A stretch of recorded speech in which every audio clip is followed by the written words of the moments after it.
Aquella tarde lluviosa en un barrio olvidado de San Salvador, la oscuridad parecía tragarse las calles. Las luces no funcionaban y solo el reflejo de los charcos sobre el asfalto iluminaba tenuemente la escena. En medio de ese ambiente, un conductor de autobús, llamado Miguel, un hombre sencillo y trabajador, se encontró en el lugar equivocado, en el momento menos oportuno. Nunca imaginó que esa rutina terminaría por cambiar el rumbo de su vida para siempre. Mientras esperaba que la tormenta cediera, un grupo de jóvenes armados irrumpió en su camino. Sus botas salpicaban agua sobre el pavimento y sus miradas eran frías y amenazadoras. Sin pedir permiso, subieron al vehículo de Miguel, empapados y con la violencia característica de los criminales. Uno de ellos le presionó con el cañón en la sien. Otro, con voz áspera, le susurró el nombre del barrio donde vivía su familia. Ese detalle heló la sangre de Miguel. Ya no era solo un asalto, era una amenaza directa contra lo que más amaba. «Nos vas a llevar, o nunca volverás a ver a los tuyos». La frase resonó como una condena. Miguel sintió como un nudo le apretaba la garganta. El sudor frío se mezclaba con las gotas de lluvia que caían por su frente. Sus manos temblaban en el volante, pero tenía que tomar una decisión. Un hombre corriente, padre de familia, transformado en cómplice involuntario de criminales que lo habían dejado sin opciones. El motor rugía mientras los faros iluminaban la carretera mojada. El tiempo parecía alargarse con cada kilómetro.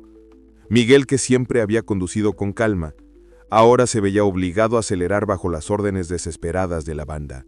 A lo lejos, el sonido de sirenas perforó la noche, cada vez más cercano. El corazón de Miguel latía al mismo ritmo de aquellas alarmas, mientras el volante se volvía cada vez más pesado en sus manos. Los pandilleros gritaban entre ellos, discutiendo qué hacer, pero todos coincidían en una orden: más rápido. Miguel sabía que huir no era una opción. Su frente estaba empapada en sudor y cada bocanada de aire le quemaba los pulmones. La tensión se volvió insoportable cuando, de repente, la carretera se cerró delante de ellos. Las fuerzas especiales habían bloqueado el paso con sus vehículos, utilizando luces cegadoras y apuntando con sus armas. El choque era inevitable. Tras una breve persecución llena de giros bruscos y gritos, la furgoneta se detuvo entre los militares y el eco metálico de las armas listas para disparar. Miguel intentó levantar las manos, quería rendirse y explicar su inocencia, pero no tuvo oportunidad. Fue arrojado al suelo junto con los demás. El barro se pegó a su rostro y el frío de las esposas le mordió las muñecas. En un instante, su vida había cambiado para siempre. Un hombre inocente se encontraba esposado bajo la sombra de verdaderos criminales. Los militares solo actuaban.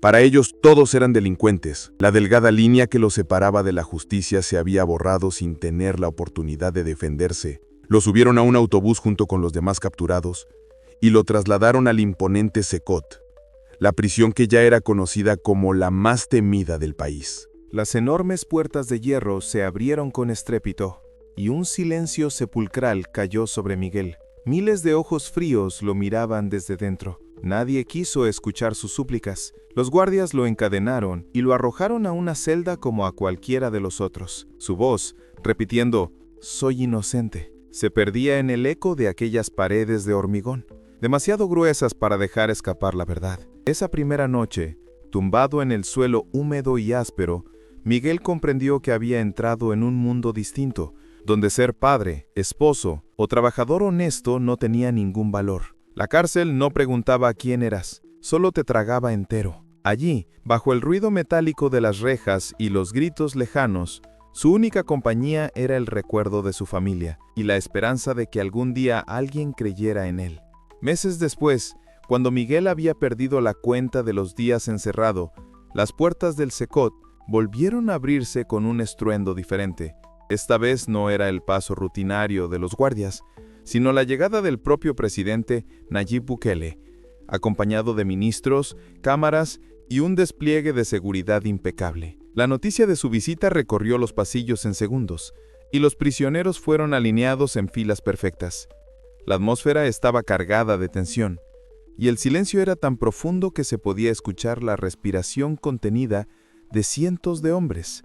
Bukele caminaba lentamente, con mirada firme y fría, observando cada detalle a su alrededor.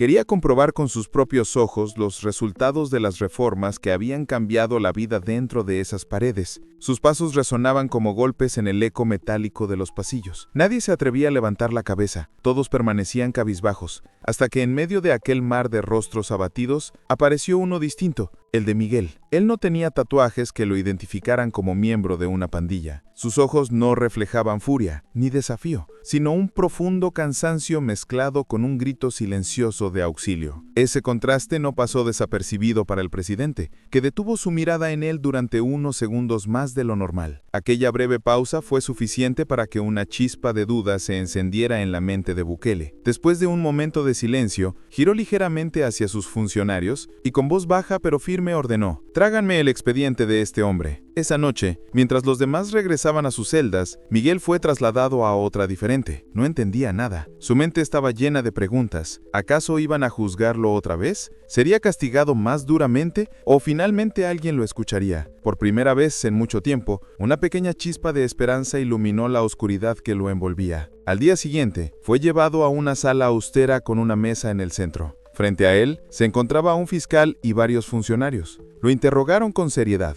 ¿Qué hacías esa noche? ¿Qué vínculo tienes con esa banda? Miguel, con voz temblorosa pero firme, relató su verdad. Cada palabra fue registrada, cada gesto observado. Por primera vez, alguien parecía realmente escucharlo. Esa misma noche, un voluminoso expediente llegó hasta el escritorio del presidente en la oficina presidencial. En la portada, un nombre resaltaba: Miguel. Bukele abrió las páginas con calma. En el historial no había antecedentes delictivos. El expediente mostraba la vida de un hombre común, trabajador, dedicado a su familia. Los informes del incidente coincidían con su versión. Había sido forzado a participar. Cuanto más leía, más claro resultaba que aquel conductor no pertenecía a ese lugar. Al cerrar la carpeta, el rostro de Bukele no reflejaba dureza, sino convicción. Murmuró con serenidad: «Este hombre es inocente». La decisión estaba tomada. El destino de Miguel iba a cambiar.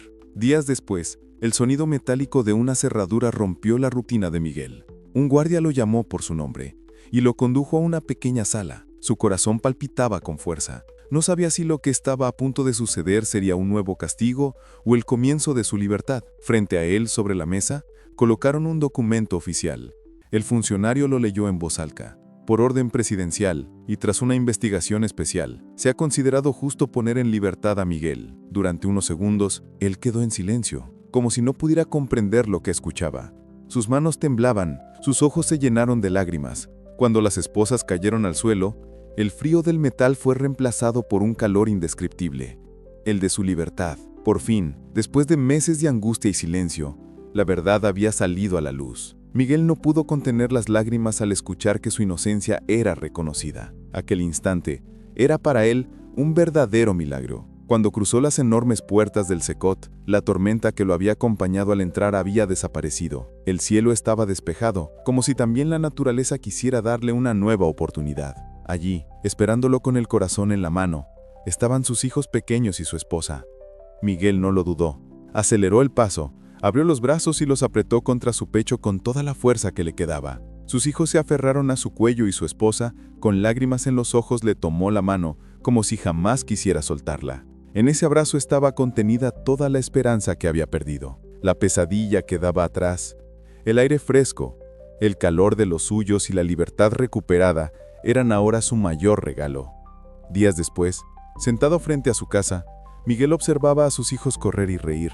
Respiraba profundamente, disfrutando de algo tan simple como el sonido de la brisa. A veces, al recordar lo vivido, un escalofrío le recorría el cuerpo, pero también sentía una gratitud inmensa. Sabía que gracias a la decisión del presidente, había podido aferrarse otra vez a la vida. Sus vecinos lo recibieron con abrazos y palabras de aliento. «Bienvenido, Miguel», le decían con emoción. Él, en silencio, levantó la mirada al cielo y murmuró: «Gracias, presidente Bukele». Esa experiencia no solo le demostró que la libertad todavía podía defenderse, sino que también la justicia seguía viva. Y lo más importante, aunque la voz de los inocentes a veces tarde en ser escuchada, la verdad siempre encuentra el camino para salir a la luz. Ahora que Miguel ha vuelto con los suyos, su historia se convierte en un recordatorio poderoso. Nunca debemos perder la esperanza incluso en los momentos más oscuros. Si esta historia te conmovió, te invito a darle like al video y a suscribirte al canal para que más personas puedan conocer relatos como este. Y cuéntanos en los comentarios, ¿crees que aún habrá una pequeña cantidad de inocentes en el Secot?